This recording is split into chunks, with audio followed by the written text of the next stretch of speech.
So in this tutorial I'm gonna show you a Lufia style approach from the enemy. So that basically means that the enemy is always walking in the opposite direction of you. So whenever you walk to the left, the enemy will walk to the right, and whenever you walk up, the enemy will walk down, and so on. And afterwards we will create a button, and whenever the enemy is stepping on this button, a door will get opened. So when the enemy stands on this button, the door we create will set to open, and whenever the enemy leaves the button, the door will get closed again. And in the last part I will cover how to shoot an arrow to freeze the enemy. So it will stand still on its position for a few seconds. So basically it's like if it stands on the button and you shoot at it, you will see that the enemy will stand on its position to keep the door open, and you have a few seconds to walk through the door. So the first thing we will do is create our enemy. We need to choose a sprite for the enemy. I take this bat.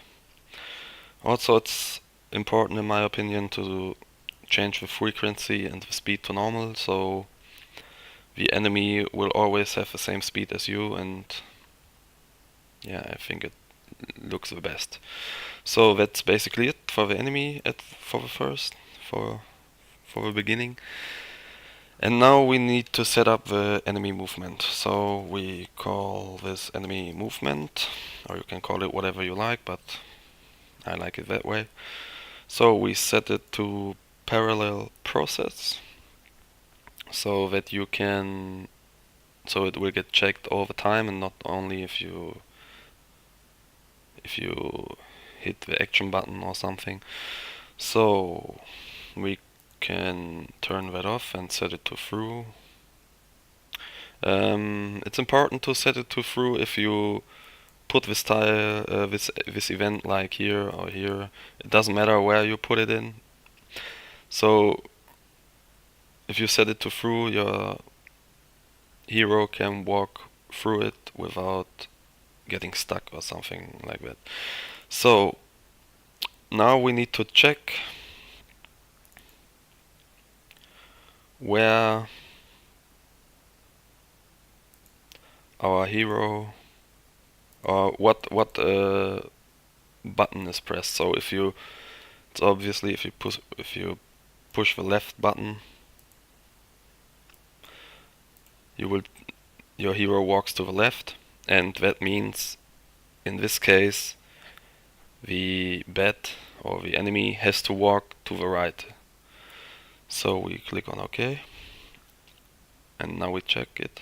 If left is pressed down, then we want to set the movement route of our enemy, and he should move to the right.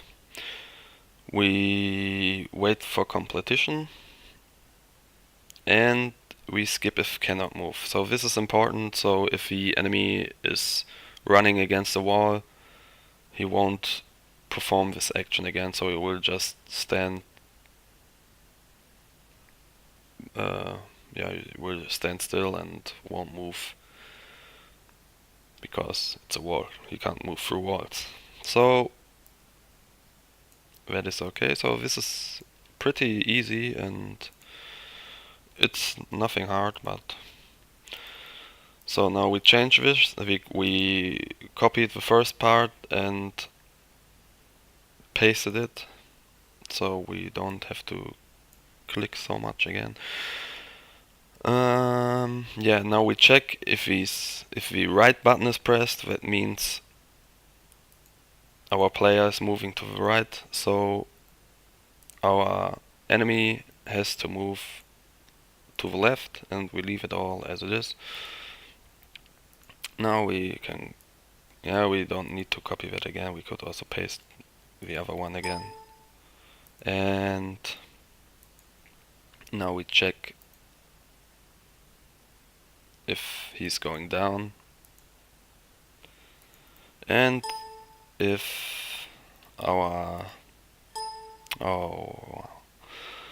if our player is moving down, we let our enemy move up. And for the last direction, if our hero is walking up, we will set our enemy to walk down. So in the last case we don't need an else branch because we don't want to check anything else. And we set this to down. Alright, this should be it for the first part. So now we can test it and see if the enemy is doing what we want it to do.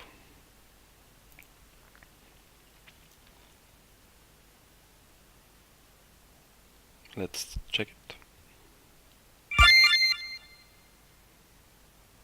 So I will walk to the right. You see the enemy is walking to the left and in the opposite direction also. So you see it's pretty basic, but pretty cool. So in the next step we wanted to do something if we hit it or if it hits us. So it's like in Lufia. So if the event is touching us, we want to start a battle against the bet 2 in this case. We set it to can lose, so obviously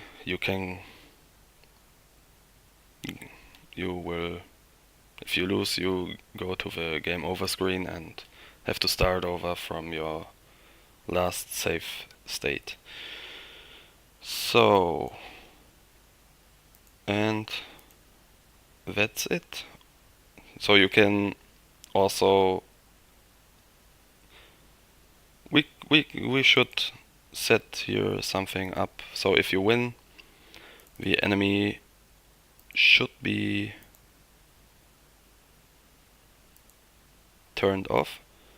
So it doesn't matter what switches you use in this case. So you could use this. So we want to set the enemy off in this case if we win. Set it to on. So, and if you lose, you can show the game over screen. And now we set up a new event page, set the switch to enemy off. So this means if we win, this switch will get turned on. And here we check if this switch is turned on, the enemy is disappearing. So there's no enemy. We should set it to through because we don't want to get stuck on an empty tile, so we can walk past it if it's dead. And yeah, we don't need a walking animation also. And that should be it. Now you can play it.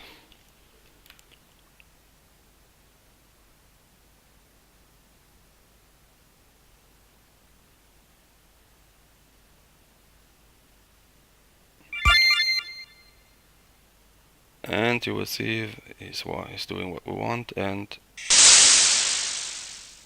if we touch it, the battle will start. And that's it for the first part of this video.